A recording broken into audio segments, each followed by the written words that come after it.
Hello everyone, मैं अजय गोस्वामी स्वागत करता हूं आपका आज की वीडियो में। आज का अपना टॉपिक है प्रकाश का परावर्तन। पहले इससे पिछली वीडियो में हमने प्रकाश के बारे में देखा था, उसका इंट्रोडक्शन देखा था।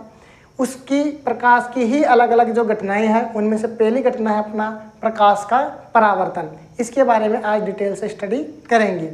ठीक है, इम्पोर्टेंट टॉपिक है, एग्जाम में आने के चांसेस सबसे ज़्यादा होते हैं, तो समझना है बिल्कुल बेसिक से प्रकाश का परावर्तन होता क्या है, यही कि अभी के भी याद हो जाएगा आपको। ठीक है, तो देखो प्रकाश का परावर्तन होगा तो उसके लिए आपको क्या चाहिए, प्रकाश चाहिए। प्रकाश की घटना होगी तो प्रकाश तो आएगा ही आएगा।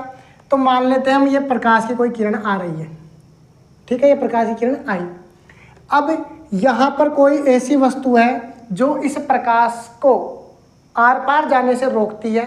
ठीक है, जब प्रकाश किसी वस्तु से टकराता है जब भी परावर्तन होता है। अगर प्रकाश आर पार निकल जाता है तो अपवर्तन होता है, लेकिन अगर वो टकरा कर वापस लौटता है तो ही परावर्तन होता है। तो ये जो हमने कोई पृष्ठ ली है ये है अपारदर्शी। कैसी है? अपारदर्शी, जिसके आर पार आप देख नहीं सकते हो। तो मान लो मैंने एक कांच की एक पट्टिका ले ली है, इसको अपारदर्शी बनाने के लिए मैंने इसकी एक सतह पे क्या कर दिया, कलर कर दिया, पॉलिश कर दी। ठीक है, तो ये जो मैंने साइन बनाई है इसका मतलब क्या है, मैंने इस पर क्या कर दिया, पॉलिश कर दिया।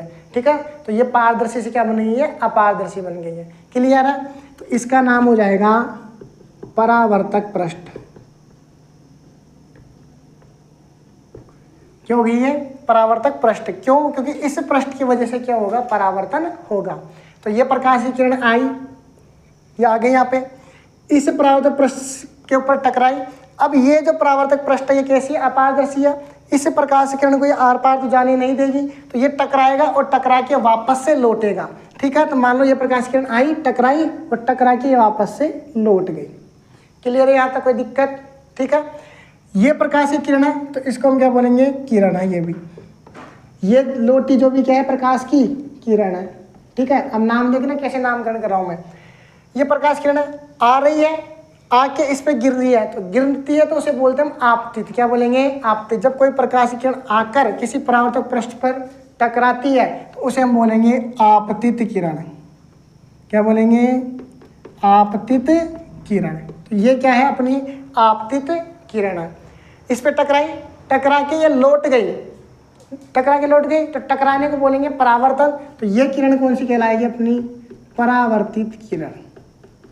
कौन सी किरण है, परावर्तित किरण। समझ में आ गया ना? प्रकाश की किरण जो आ रही है वो तो कहलाएगी आपतित किरण, टकरा के जो पुनः लौट रही है वो कहलाएगी आपकी परावर्तित किरण। जिस पृष्ठ पर टकरा रही है वो पृष्ठ कहलाएगा आपका परावर्तक पृष्ठ। क्लियर है? कोई दिक्कत इसमें? जिस बिंदु पर आके गिर रही है, प्रकाश किरण आई जिस बिंदु पर आके गिर रही है तो उसे हम बोलेंगे आपतन बिंदु। क्या बोलेंगे, आपतन बिंदु। यहाँ तक कोई नामकरण में प्रॉब्लम? वापस देख लो, प्रकाश की किरण आई तो आने वाली कहलाएगी आपतित किरण। परावर्तक पृष्ठ पर जिस बिंदु पर टकराई वो बिंदु कहलाएगा आपतन बिंदु। टकरा के वापस से लौट गई तो उस घटना बोलेंगे परावर्तित किरण। कोई दिक्कत नहीं आता। अब देखो इन दोनों किरणों के बीच में मैं डालूंगा एक अभिलंब। क्या डालूंगा, अभिलंब। ठीक है, तो मैंने यहाँ पे लंब डाला। लंब कितने डिग्री का डलता है, हमेशा 90 डिग्री का। तो इस परावर्तक पृष्ठ में मैंने 90 डिग्री का क्या डाल दिया, लंब डाल दिया। ये 90 डिग्री लंब है। ठीक है, इसको क्या बोलेंगे, लंब। लेकिन इन दोनों के बीच में ये डाला गया है, इसको क्या बोलेंगे, अभिलंब। क्या बोलेंगे, अभिलंब।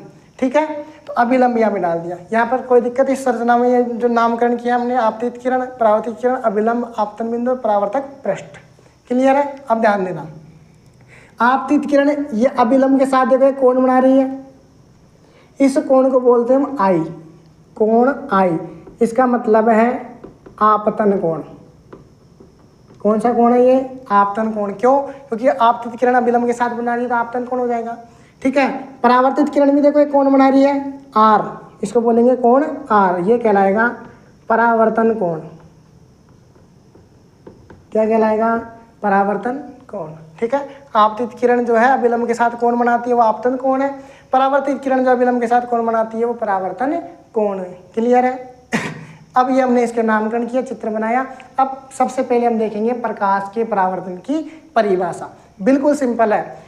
जब कोई प्रकाश की किरण, ये प्रकाश की किरण किसी परावर्तक पृष्ठ से टकराई, पुनः उसी माध्यम में, जिस माध्यम से आई थी उसी माध्यम में लौट जाती है, तो इस घटना को प्रकाश का परावर्तन कहते हैं।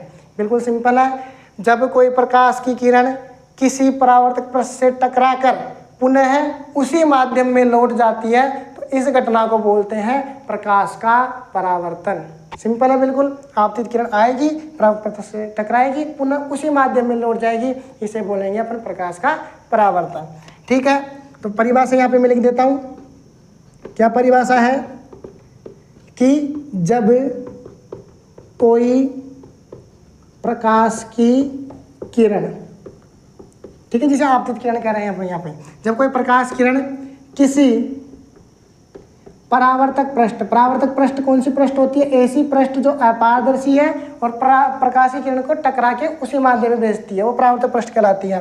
तो जब कोई प्रकाश की किरण किसी परावर्तक पृष्ठ से टकराकर पुनः वापस से उसी माध्यम में, जिस माध्यम से आई थी उसी माध्यम में लौट जाती है, इस घटना को प्रकाश का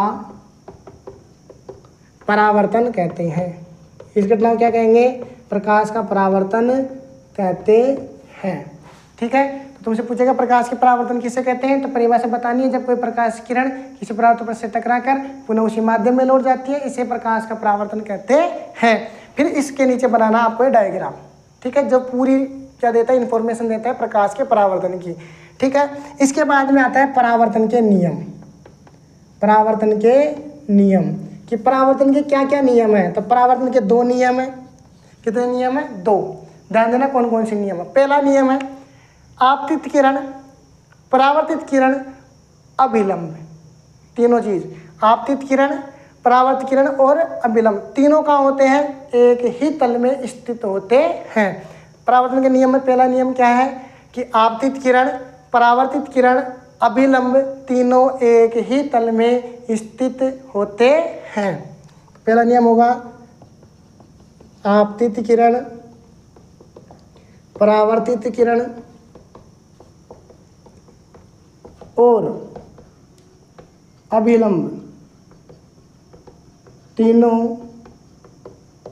एक ही तल में स्थित होते हैं। पहला नियम हो गया। दूसरा नियम क्या है कि ये जो आपतन कोण है, आपतन कोण किसे कहेंगे? वह जब आपतित किरण अभिलंब के साथ जो कोण बनाती है वो आपतन कोण है। दूसरा कौन सा कोण है? परावर्तन कोण है। परावर्तित किरण अभिलंब के साथ जो कोण बनाती है वो कौन सा है? अपना परावर्तन कोण है। तो आपतन कोण और परावर्तन कोण हमेशा बराबर रहेंगे, यानी कि कोण आई जो है वो किसके बराबर रहेगा? हमेशा कोण आर के बराबर रहता है। मान लो आपतित किरण ने अभिलंब के साथ 30 डिग्री का कोण बनाया, तो परावर्तित किरण अभिलंब के साथ कितने डिग्री का कोण बनाएगी? 30 डिग्री का कोण बनाएगी। जितने कोण पे आ रही है उतने कोण पर वापस से लौटती है। ये दूसरा नियम है इसका। परावर्तन के 2 नियम हो गए, आपतित किरण, परावर्तित किरण और अभिलंब तीनों एक ही तल में स्थित होते हैं। दूसरा नियम क्या कहता है कि आपतन कोण हमेशा किसके बराबर होगा? परावर्तन कोण के बराबर होता है। तो ये था प्रकाश के परावर्तन घटना। वापस से एक बार से इसको रिवाइज कर लो। क्या क्या किया हमने? सबसे पहले तो एक परावर्तक पृष्ठ लेंगे जिससे परावर्तन होगा, टकरा के लौटेगा प्रकाश की किरण आएगी, आपतन बिंदु पर गिरेगी और टकरा के वापस से लौट जाएगी। जो प्रकाश की किरण आएगी उसे बोलेंगे आपतित किरण, टकरा के जाएगी उसे बोलेंगे परावर्तित किरण। इन दोनों के बीच में डालेंगे लंब, उसे बोलेंगे अभिलंब। 90 डिग्री पर डलता है ये। जिस बिंदु पर गिरती है उसे बोलेंगे आपतन बिंदु। ये तो अपना डायग्राम हो गया। अब आती है परिभाषा। क्या परिभाषा कि जब कोई प्रकाश की किरण किसी परावर्तक पृष्ठ से टकराकर पुनः उसी माध्यम में लौट जाती है, तो इस घटना को प्रकाश का परावर्तन कहते हैं। इसके 2 नियम हैं। कौन कौन से? आपतित किरण, परावर्तित किरण और अभिलंब तीनों एक ही तल में स्थित होते हैं और आपतन कोण हमेशा किसके बराबर रहेगा? परावर्तन कोण के बराबर रहता है। तो ये था परावर्तन के बारे में। आज की वीडियो में इतना ही। Thank you for watching this video.